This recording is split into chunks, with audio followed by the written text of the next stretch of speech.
The 1970s were a golden age for horror, with icons like The Exorcist and Halloween dominating the spotlight.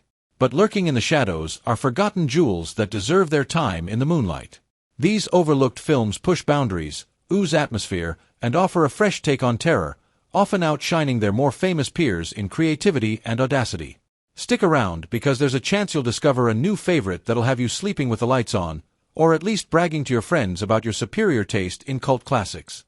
If you love these deep cuts, don't forget to like, comment, and subscribe for more killer lists that go beyond the usual suspects.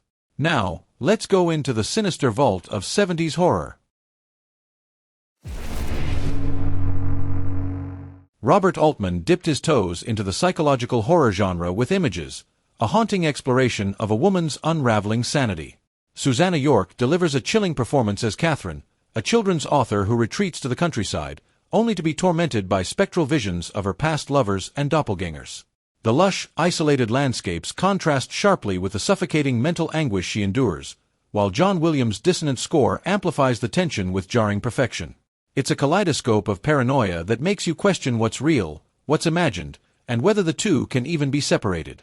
This one's a cerebral feast for horror fans who love their scares layered with existential dread.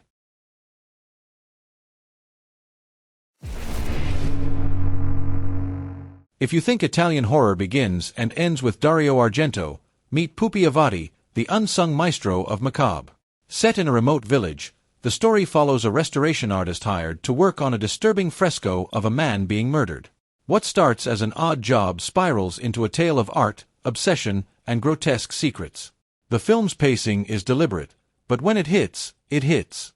The chilling climax will leave you reeling, and that creepy laugh will be burned into your brain forever. Not a fun house, more like a screaming one. Imagine the Twilight Zone drenched in acid-trip surrealism. A woman ventures to a coastal town to find her missing father, only to stumble upon a cult of eerie, emotionless townsfolk who worship a mysterious entity. The colors pop like a comic book, but the tension is pure Hitchcock. Highlights include a nightmarish supermarket scene and one of the creepiest movie theaters ever filmed. It's unsettling, gorgeous, and criminally underseen. If David Lynch made a zombie movie, this would be it.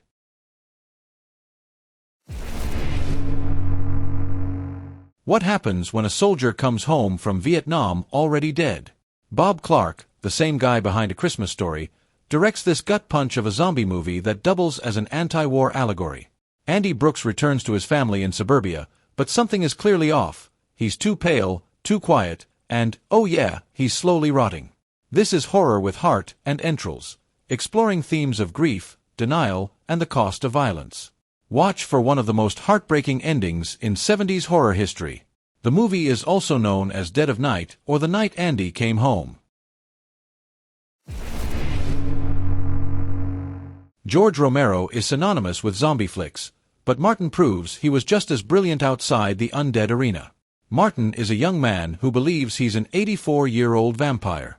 But is he really a creature of the night, or just deeply disturbed?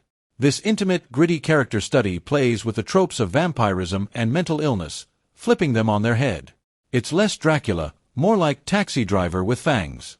Romero's subversive take on horror is as tragic as it is terrifying.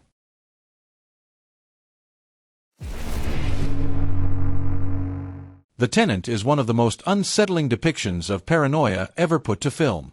Polanski himself stars as Trelkovsky, a meek man who moves into a Paris apartment previously occupied by a woman who jumped to her death.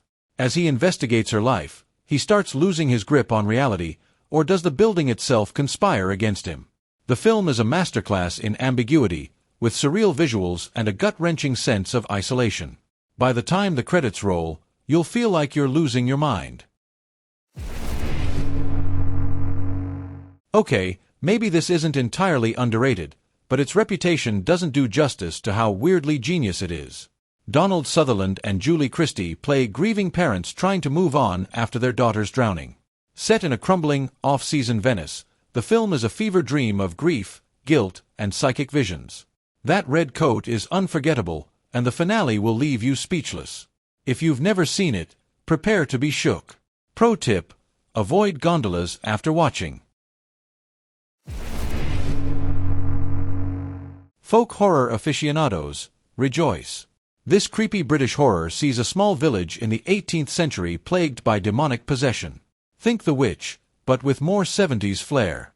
The film's most unsettling aspect is its villain. Not one monster, but a gradual, creeping evil that infects the entire community. It's earthy, raw, and genuinely unnerving. Plus, the soundtrack slaps with foreboding violins. If you're into pagan panic and morally questionable priests, this one's for you. Long before Brooke Shields was a household name, she starred in this chilling slasher about a young girl murdered at her first communion. The real star, though, is Alice, her creepy older sister, who may or may not be the killer.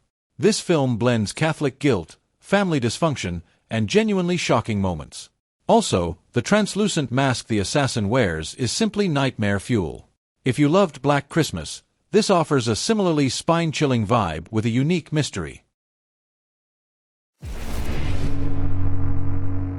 Michael Winner's chilling tale dives into the sinister underbelly of a seemingly idyllic New York City brownstone. A young model discovers her new home is less cozy retreat and more gateway to hell, complete with eerie neighbors and a spine-chilling guardian priest. With its blend of supernatural scares, religious overtones, and surreal imagery, The Sentinel is a deliciously unsettling deep cut from 70s horror. If you think you've seen it all, this movie will prove there are still doors worth unlocking, though you might regret what's behind them. And there you have it, 10 underrated horror flicks from the 70s that deserve a spot on your watch list. Did your favorite obscure title not make the cut? Drop it in the comments below. Let's keep this spooky conversation going, and don't forget to like, subscribe, and ring that notification bell so you never miss our next deep dive into cinema's darker corners. Happy haunting!